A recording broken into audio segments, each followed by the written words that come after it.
Are you considering a post-bac program because your undergraduate grades are not exactly what you'd like them to be?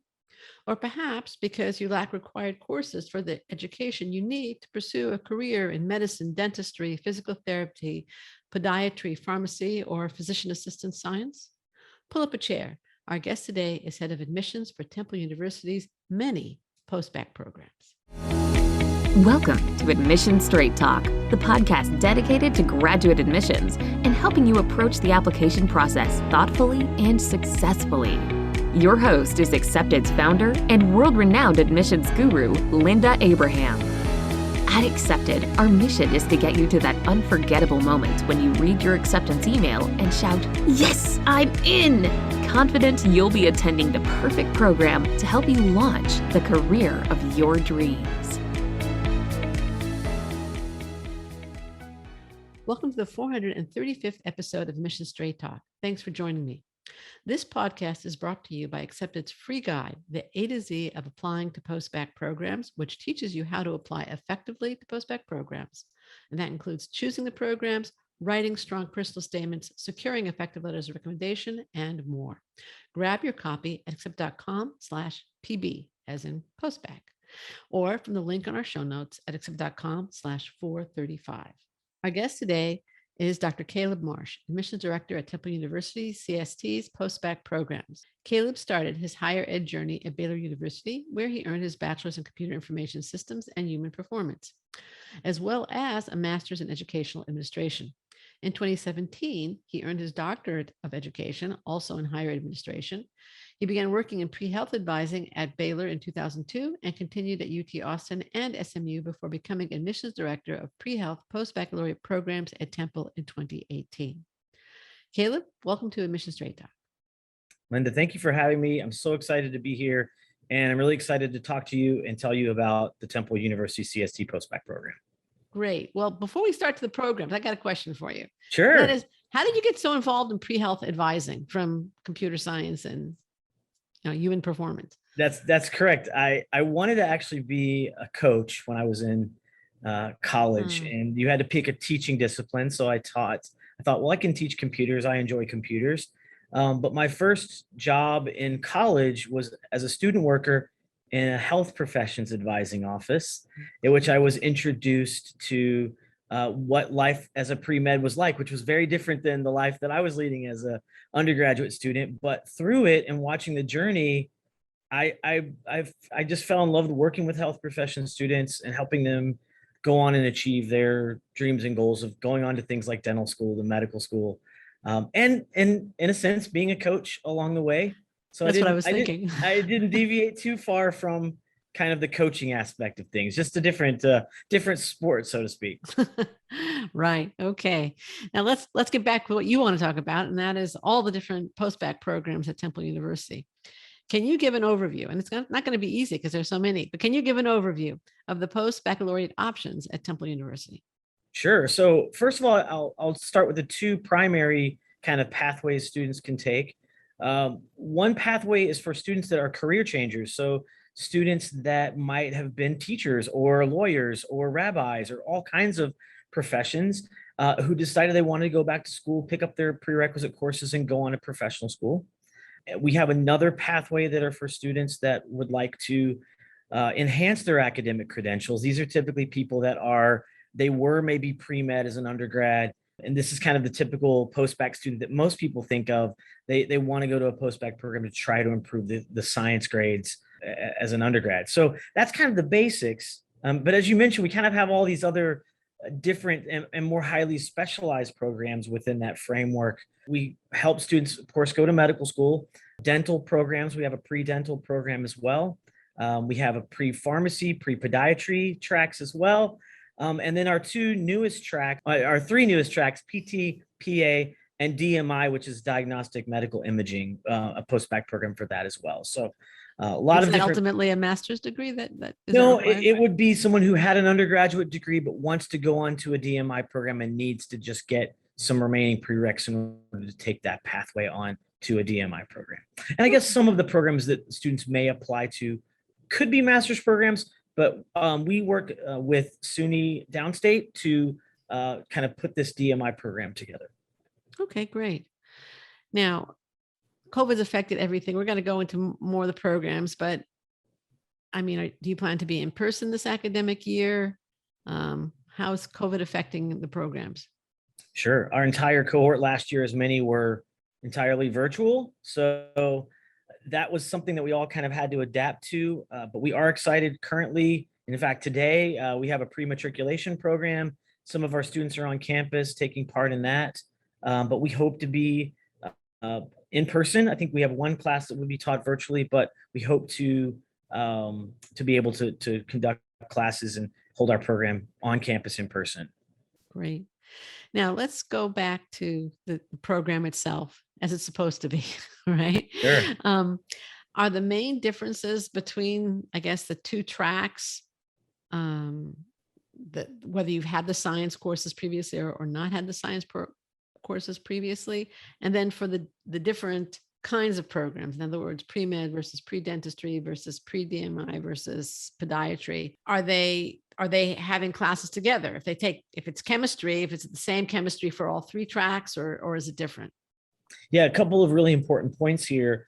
Our post-bac students take classes only with folks that are in their cohort. So they're not in the general student population. So that's a kind of a first factor that kind of changes how the classroom is approached. So it's strictly just post-bac students. But as you mentioned, yes, if they're taking an intro to chemistry course, it's the same intro chemistry course that someone going to dental school, medical school, podiatry school, pharmacy school, they would all be in that together. So it's not taught specifically toward any one profession. Most of our programs are overlapping like that. So our students would be in classes all together. The one that might be a little different would be our PT track and our PA track.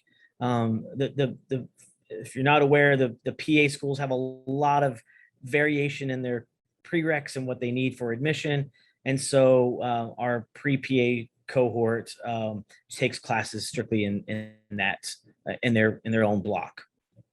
Some of those do overlap with the others, but it's mostly them in their own kind of cohort. Okay. And now, what about the difference between the advanced track and the more basic class, the one for academic enhancers as opposed to career changers? Yes, great question. Those run completely separate of one another. In fact, our basic core and advanced core, other than maybe some info sessions or workshops that we hold, wouldn't really have a whole lot of reason to kind of overlap or connect with each other. They don't have any of the same classes. Okay, great. So that's kind of that's distinct. Definitely distinct and different, right? The needs of someone who's already kind of run through the pre-med gauntlet as opposed to someone who is just starting out in the prereqs, very different. It makes sense. Makes sense.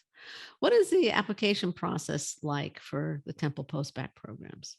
It's pretty straightforward. 2 or 3 years ago, we decided to join Post-Bacc, which is it was a national application service for post-bac programs. It's very similar to your AMCAS, ACOMAS, ADSAS applications that our students are used to hearing.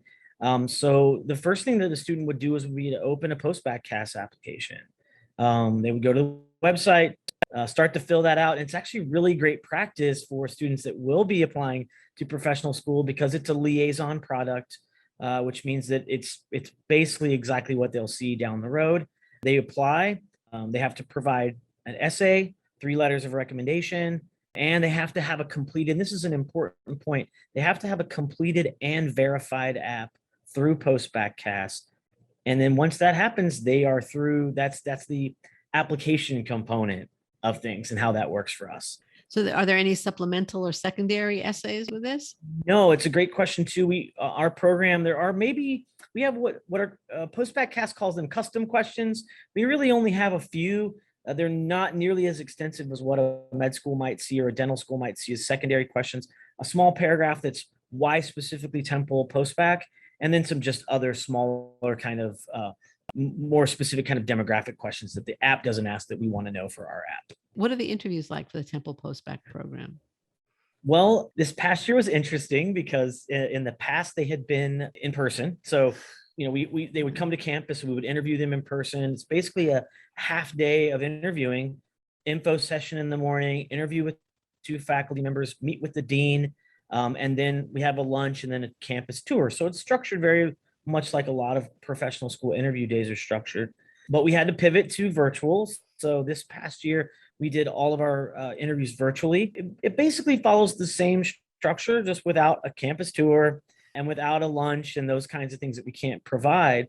But you'll have a lot of opportunity to speak with the students in our program, us, faculty, and the other applicants during the day as well. So it is a full kind of deep dive interview day. So you've tried to replicate what you used to do in person, but virtually. And I assume That you is plan to exactly. stay, virtual this upcoming year? That's the plan. We may test some days in person, but there are a lot of things we actually liked about the virtual interviews. It's easier to find space. It's easier to get interviewers, but ultimately it puts less of a burden on the students. We know that the flights and hotels and things to get to an interview, even if it's just gas or train tickets or time that you have to take away from work, that it's a privilege to be able to interview in person. And so interviewing virtually, we like that. There's a lot of good components to that as well. How many students are from Pennsylvania in the Philadelphia area or out of city, out of state? Sure. About a third of our class is from this area. So, Maryland, New Jersey, Pennsylvania, but we have a lot of students from California, from Texas, from basically everywhere across the country. Almost every state we have represented at some point has come through the program. So it is a national program. Doing the virtual interviews does change things a little for some of the things that we had to negotiate today, which were our time difference. So if we start our interview at 9 a.m. here, we have to be aware of what that is like when it impacts students on the West Coast. So we did have to shift our interview day back a little bit just to accommodate wider interview times. But we also have folks interviewing from Korea, from Japan, from around the world. So it was really, really fun. So you also take international applicants then too? Well, some of them were international, but some of them were people that were from the United States living in Japan or abroad. So yes, military folks in those cases. Got it. Okay, that makes sense then. Now, I noticed that several of your post-bac programs have linkage agreements, either with Temple, CATS, the medical school, and or other universities. Can you touch on how they work and maybe where the linkages are for? I know it's on your website, so maybe just talk about how that works. Sure. Yeah, it's pretty simple. But it has basically three phases. The first phase is, and this is not just us, these are the schools, those professional schools that are on our website have set up these guidelines for us. And the first phase is undergraduate performance. So they may look at things like your undergraduate GPA, your SAT score, and sometimes that can eliminate a person from contention for a post-bac, because if it says must have a 3.4 to be eligible for this linkage, then if that person doesn't, then they may not be eligible for a linkage at that particular school. And all the schools have different requirements. The second phase is the performance in our program, which is kind of how they do in our classes, and then also at the end of the program how they do on the MCAT. So there's an MCAT minimum threshold as well. Sometimes that's a total score, sometimes that's total score and subset scores. Each school again has different things there. And then the final piece of a linkage is the interview. And so you still have to be able to conduct yourself professionally and be prepared for an interview at the end of the process, even if all of those other conditions are met. So I'll remind folks, linkage is a great option. It's one of the coolest features of our program, but it's not the best feature. It's just one of the many features that are great. And it's not a shortcut. It's definitely hard work, definitely condenses things. And there are some very specific check boxes that have to be met for that conditional acceptance to be granted. So a linkage may not be exclusively dependent upon your performance in the post-bac program, correct? That's correct. That's correct. Okay, that some are, some aren't, correct? That is exactly right. So, and again, I don't know, these are always subject to change because we get their contracts that we get from the schools. But PCOM, for example, historically, Philadelphia College of Osteopathic Medicine has not had a minimum undergraduate GPA threshold. Because of that can be a popular linkage destination, because even if a student has a 3.2 and may not be able to link to some of the other programs, then they have an option for PCOM. I'll just also say quickly that the most of the students in our program don't apply via linkage. Maybe only a third to a quarter of them do. And part of this is because they want choice. They want to be able to apply broadly to a larger set of institutions other than just that linkage institution. And particularly Right. folks that may be from other states, they want to go back to Texas, or they may want to go back to California, or they may just want to go back to Maryland. And although Temple is a great school, they want to be in state.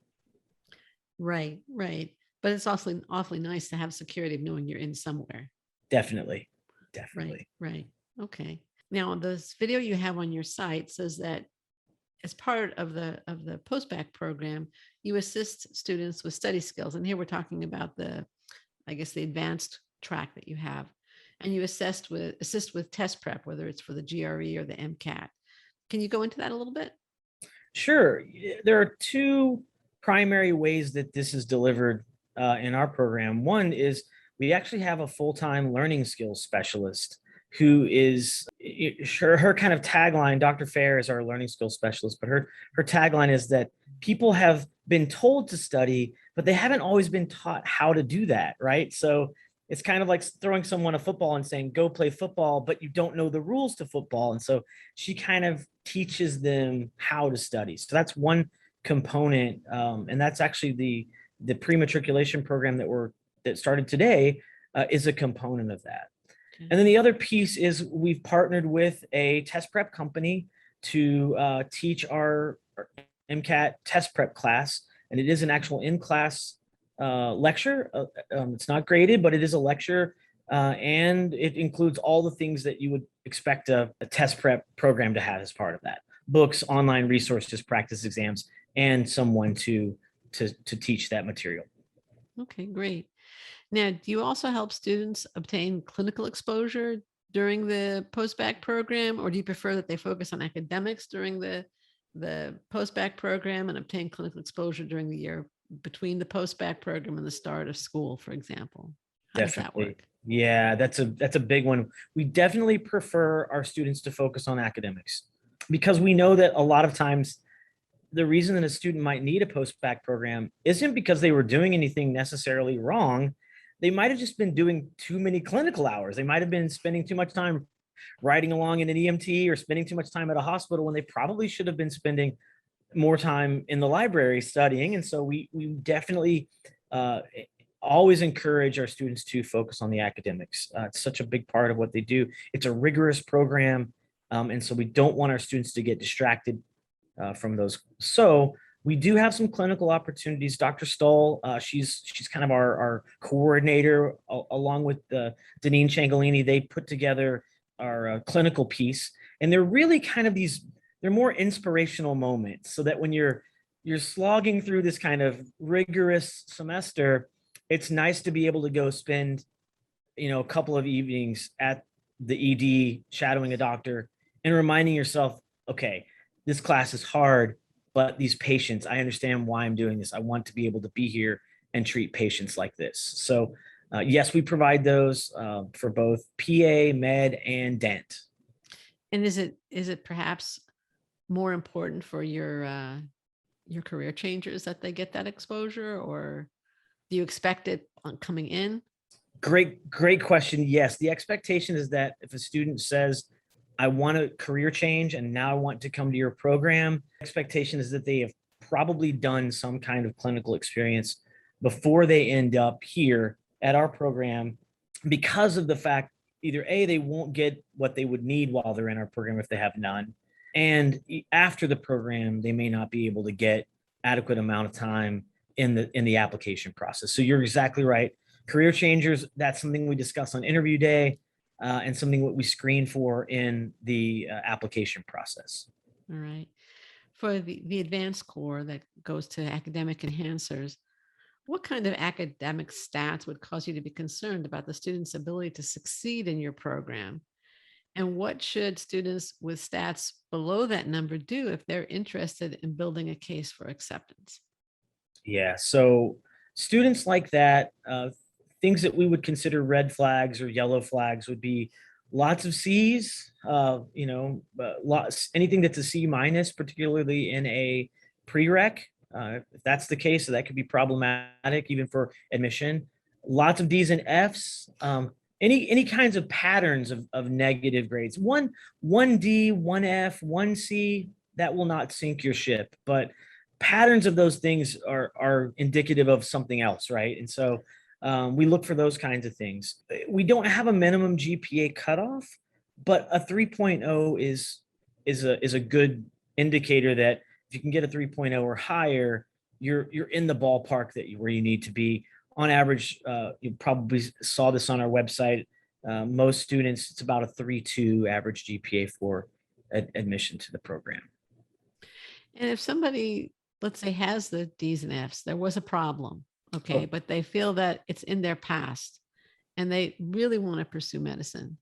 There was a post on SDN a month or two ago about somebody who apparently really had issues and got his act together and is today an MD or claimed to be an MD on SDN, who knows? But he claimed to be an MD. And he said, I worked really, really hard. Again, so you have this person who had the issues. They think they're in their past. How could they show you today? I mean, they can't do a post-bac program to get into a post-bac program. Right. And so this student, I say this student as if we have some sort of example, but imagine there was a student that needed these. I'm sure there's somebody like that out there. 100% that need to do this repair work. And you're exactly right. It may not be best to do this repair work through a formalized program like ours. It may be best to go to your local community college, go to your local four-year institution, find out what kind of entry requirements they have for you being a non-matric student, or they have all these kinds of different names for them. Non-matric is one of them.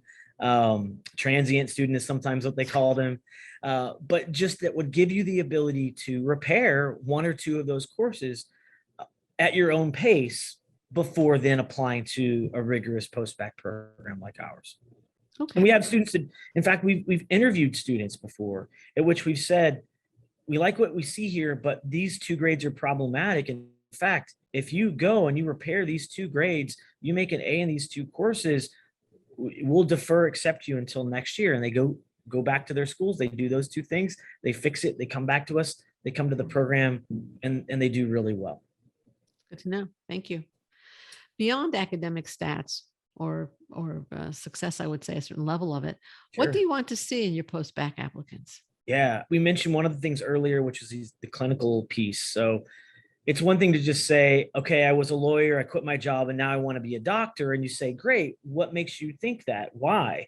And then they can't really tell you, or they don't have any experiences clinically to back up that decision. Sometimes it's very clear. Yeah, they've been shadowing a doctor for the past few months, and in the evenings after they get off work at the law firm, and this is confirming everything they want to do. And that's very easy. So that experience is important.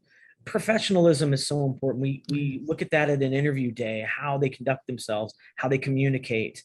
So those are all components. I mean, to everyone listening, this is, a important, it's the open secret of the AAMC core competencies. Go read the AAMC core competencies on their website, and it basically outlines many of the things that the health professions programs, as well as our program, are looking for that aren't just academics. Right. Okay. Great idea. I think it's a good idea. Now, when people complete the post-bac program, they're going to have a year, right? I think it's called a glide year between completion of the MCAT program and at the end of which they actually apply, and they go through the application process, and then they hope for acceptance and the start of medical school. And this is true even with linkage programs, right? Well, or in some cases, can they just go straight in? Yes. So a linkage candidate, if they were successful in meeting all the linkage conditions, would be able to enter seamlessly right after our program into med school the following fall. So yes. And then there are some students who actually come into our program as a very, very small number who are in the applicant pool, and they apply and they spend time in our program. And some of them even get interviews, and then they send their transcript from our program even after just the fall, to the med school to update their files. So there are some usually only maybe a handful that do that, but the vast majority of them do what you described. They have what we call this a growth year. It's even better name. Yeah, because we really do want them to be actively involved in doing things that better their application. Because after that growth year, in the midst of that growth year, if they get asked to go do an interview, inevitably that interviewer is going to ask them, what have you been doing since you got out of the Post-Bac program and you applied? And if they don't really have anything to say, it's a bad look, but it's also bad preparation. So we encourage students to get clinical experiences during that year. But really, it's more of a triage situation. We look at what they need, and then we try to help them and guide them to get those clinical experiences. Sometimes it's research. Sometimes it's practical. I just have to get a job and live. And so we try to help guide them. We don't do job placement, but we can give basic advice and strategies on how to do that. Okay, great. What do you see as the big advantage for a student in investing in a formal post-bac program as opposed to doing an informal post-bac programs and just taking the courses they need to take or retaking the courses they need to take, as the case may be? Sure. I think I may be biased because we have a very formal structured program here. It's Right. cohort based. And I think for us, that cohort model is huge. You're in there, especially with career changers. You're not in your classroom in an intro bio class with 17 and 18-year-old college students. You're in there with students that might be 24, 25, 26, up to, sometimes 37, 38 years old, who kind of have this shared experience of, we just quit our jobs and we're going to a post-bac program. And I think if you do it kind of on a DIY basis, you might not necessarily get that cohort feel. You may not get that support within the cohort. And then you also get the advising services that our office provides. You get the test prep that we mentioned that's kind of baked into it. And you also get the help of our learning skills specialists. So there's a lot of components that may seem like fluff, but if you don't have them, they're definitely not fluff. They're intentional, and they're a lifeline for many of the students in our program that others may not get outside of a formal program. I would also, here's an idea for another dissertation, if you Sure. want. Compare the success rates of students who've done the formal post-bac programs to those who've done informal post-bac programs. How many of them completed? How many of them actually are accepted to MD or DO programs? I don't know. Has somebody done that? I don't know. It's a great question, and I would love to know that because I know that the other advantage is time. Time is money. Post-bac programs are expensive, but able to do them in a 1-year, very rigorous, structured cohort. You're right. The example I always use is a gym. It's like having a personal trainer versus someone just saying, go to the gym and work out. And no one really tells you how to use that machine, or they don't really give you a workout plan. And sure, some people can go into the gym and pull that off and come out in shape, but it's a lot better when you have a whole team of kind of personal trainers walking you through that process and teaching you how to use the machine, not to hurt yourself. And then at the end, they're clapping and cheering you on as you go. So we like to see ourselves as that team of personal trainers for your academic health. Okay, great. That's a great analogy. I like it. I guess you're still the coach, Yeah, exactly. Can't take it out of me, I guess. Right. No. What do you see in your crystal ball for post-bac programs at Temple? Oh, wow. If I only knew. I think we'll continue to grow. We have a growing program. Of course, there's always the concern that you don't want to outgrow what you can provide, still have that family atmosphere that we really pride ourselves on. And so I see us maybe expanding into some other health professions, as we already have. I don't know how many more, though, there are out there that we could expand to, but I think we would really want to focus on growing our PT cohort, growing our PA cohort, and growing our dental cohort. These are all cohorts that are very small right now, but we would love to grow those and really want to get the word out that our program isn't just a med program. It really is a pre-health program. You need to know what pre-health profession you want to enter when you get here, but if you have one in mind, we can probably help get you there. Oh, I thought of nursing, veterinary medicine. We've actually had a vet come through our program as well. Okay. So yes, Definitely. Yeah, no, it's wonderful that you have this menu of programs, as I said at the beginning. What would you have liked me to ask you? I think one of the things that gets overlooked a lot in this process is, sure, students are looking for these check boxes that will allow them to get from point A to point B. And a lot of times they want to do it quickly. And I think what they overlook a lot of times is, my attitude is, we want you to get it right, not right away. And so we want you to get it, we want you to get back on the track, so to speak. And so there's a culture that our program has. It's a very family atmosphere. It's a supportive atmosphere. And I think that that gets overlooked a lot of times, but people see it when they come interview with our program. And so they leave and they say, wow, you guys are so friendly and supportive. I just thought that that was what you were trying to do to get me here. But even when I get into the program, you guys are still supportive, and you're still friendly and open to suggestions and helping out. So I think that that's one thing I would want everyone to know. This is I'm blessed to be part of such a great team, and we have such wonderful students in our program, and we really love getting to know them and really making them a part of the Temple family. Yeah, that's wonderful. Now, the question I had was approximately how many students are in the post-bac programs total? Yeah, and so this kind of goes back to the other point of, we have to be careful. We want to maintain that family atmosphere. The basic course is 40 students, and so it's small but not tiny, but not huge. And our advanced core is 60. So we usually end up with about 100 students total with throughout the program, between the two programs. And when we have a team of 6 people with 100 students, it works out. It works out pretty well. That is a very nice size. I mean, I'm sure they all know each other, but there's enough people there where probably everybody can find their little niche. That is exactly right. Exactly right. Okay. Caleb, I think we're almost out of time. This has been absolutely delightful and fascinating. Thank you so much for joining me today. Where can listeners learn more about the post-bac programs at Temple University? Sure. So you can visit our website. Probably the quickest way is just if you Google Temple CST Post-Bac, but because the address is postbac.cst.temple.edu. It's a little difficult to sometimes find, but go to the website. We have a great video on there that shows what our program is all about from a student perspective. So you can listen to me, and podcasts are great, and hearing from me about our program are wonderful, but it's really great when you can hear it on a video from our students. And so I would encourage you to go check that out.